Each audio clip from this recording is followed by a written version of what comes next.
Everyone, and welcome to this Perth County Council meeting for Thursday, May the 1st.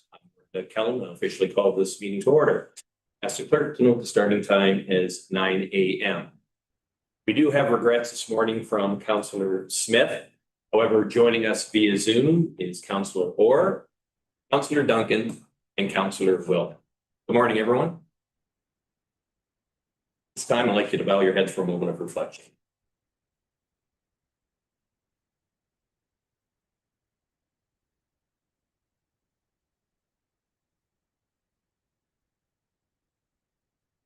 Thank you. We acknowledge that Perth County is situated on the traditional land of the Anishinaabe, who have a long-standing relationship with the land and water throughout the region. We honor and respect the history, languages, and culture of the diverse, Indigenous, Métis, and Inuit people who call this territory home. As a county, we have a responsibility for reconciliation, continued stewardship on the land which we live and work. Does anyone have any peculiar interest to declare at this time? Seeing none, if it does rise, please do so at that time. Are there any additions to the agenda?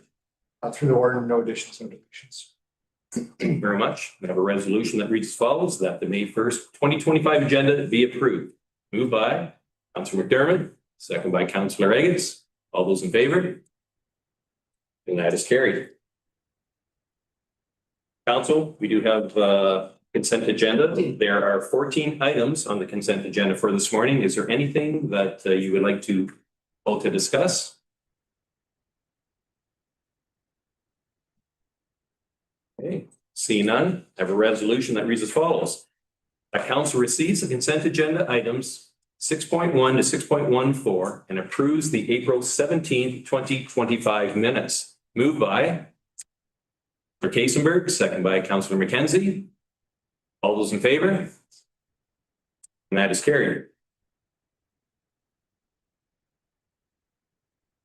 We have no public meetings, public hearings, or delegations, so we'll move right into staff reports, starting off with corporate services. Thanks. Through the warden, before council is the March 2025 Forestry Inspector's Report, prepared by Marvin Smith, the Perth County Forestry Inspector. In the month of March, Marvin was fairly busy here with 14 inspections in response to the submission of a notice of intent and 1 inspection in response to the request of a landowner. If there's any questions, concerns, inquiries, please let me know and I'd be happy to pass those along to Marvin. Thank you, Tyler. Questions or comments? Seeing none, I have a resolution that reads as follows, that council receives the March 2025 Forestry Inspector Report for information. Moved by Deputy Warden Trentowski, second by Councillor Orr. All those in favor? And that is carried. Moving on to 8.1.2. Welcome, Corey. Thank you, Warden Cullen and Council. The first report here is our Ontario Regulation 28409 report. Essentially, municipalities have to prepare a balanced budget based on the Municipal Act. But when the financial statements are prepared, they're in accordance with generally accepted accounting principles, Public Sector Accounting Standard Board or PSAB, which do not follow the traditional budgeting format based on cash basis. Municipalities are required to report their revenues and expenditures on an accrual basis. Based on the accrual basis, the impacts to the net municipal position on the approved budget is an impact of an increase to the net municipal position of just over $900,000. This is essentially just including amortization versus transfers to and from reserves. Is there any questions to the report? I'll be happy to answer them. Thank you, Corey. Council, questions or comments for Corey at this time?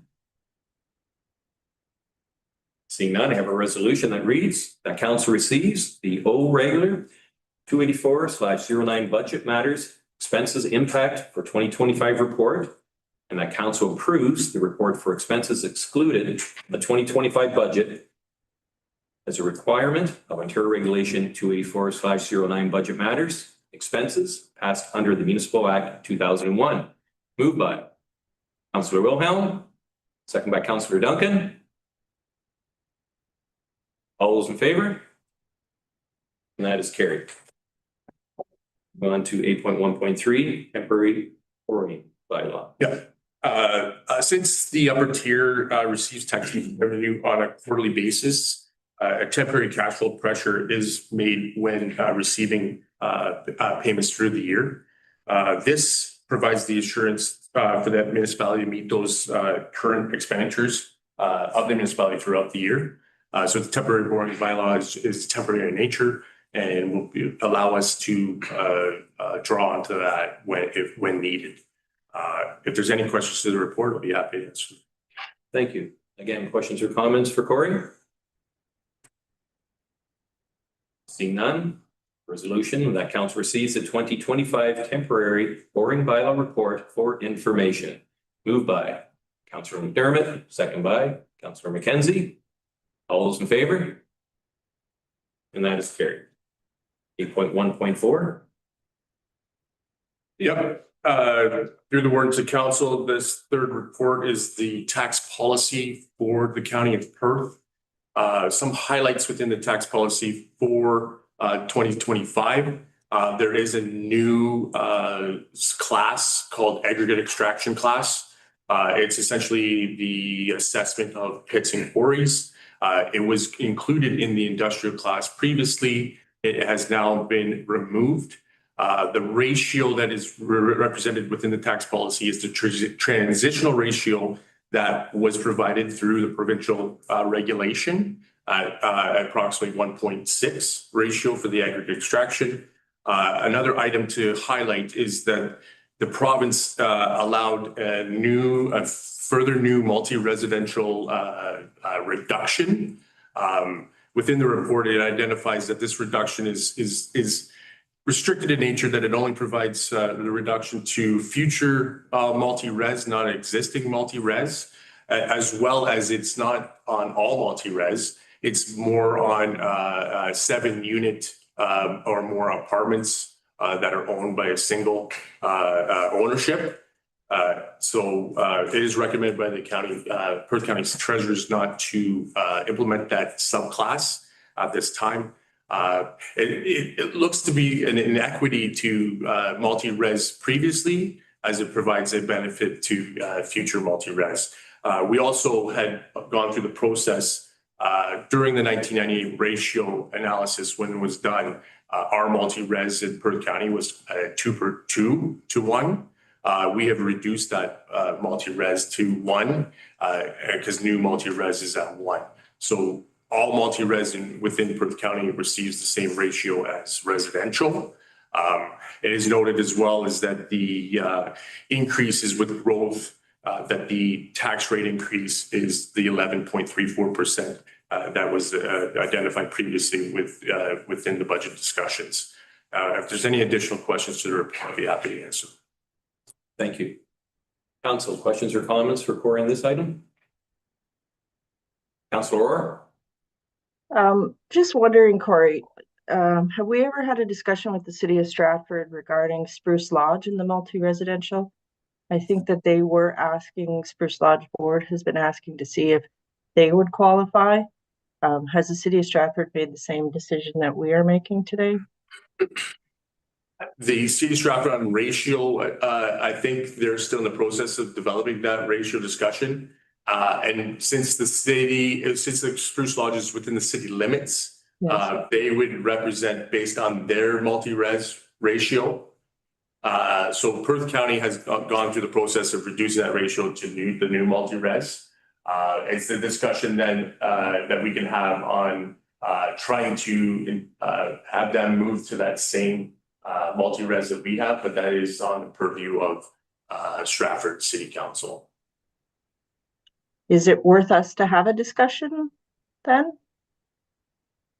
Through the word, I could have that conversation with the city staff. I would certainly appreciate it. Okay, thanks, Councillor Orr. You'll look into that thing, Corey? Yes, I will have a conversation with the finance of the city. staff. Thank you. Any further questions or comments?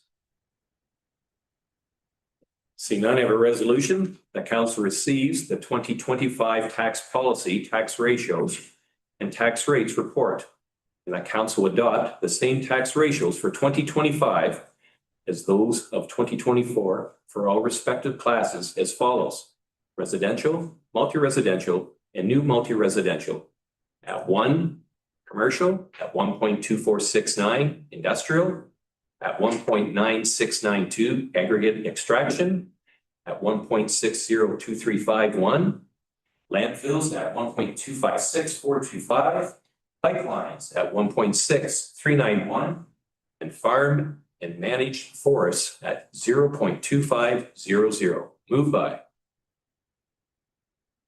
Councillor McDermott, second by Councillor Duncan.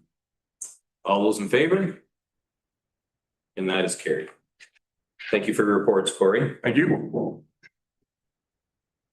Item 9, council, do you wish any reports to be asked by staff at this time?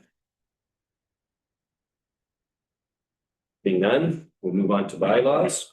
We do have 4 bylaws to pass. First one being that bylaw 4026-2025 be read a first, second, and third time and finally passed this first day of May 2025. Moved by Councillor Agates, second by Councillor Orr. All those in favor? And that is carried. Bylaw number 2. That bylaw number 4027-2025 be read a first, second, and third time and finally passed this first day of May 2025. Moved by Councillor Duncan, second by Councillor Wilhelm. All those in favor? And that is carried.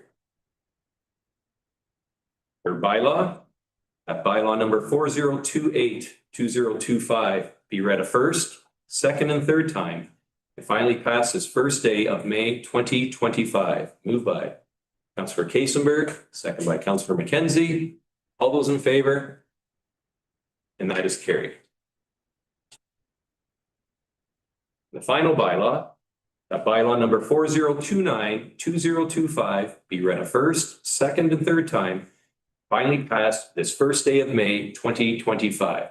Moved by Councillor McDermott, second by Councillor Orr. All those in favor? And again, that is carried.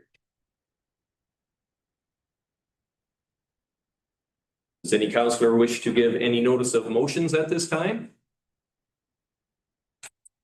Seeing none, any other business to discuss? Moving on, any announcements that would better Perth County that you'd like to share with us? Seeing none, we do not have a closed session, so we'll move right into the confirmatory bylaw. At bylaw number 4030-2025, being a bylaw to confirm the proceedings of council of the Corporation of County of Perth at its regular meeting held May 1st, 2025, is read a first, second, and third time and finally passed May 1st, 2025. Moved by Councillor McDermott, second by Councillor Duncan. All those in favor? That is carried. And finally, council meeting is adjourned at approximately 9:13 a.m. this morning.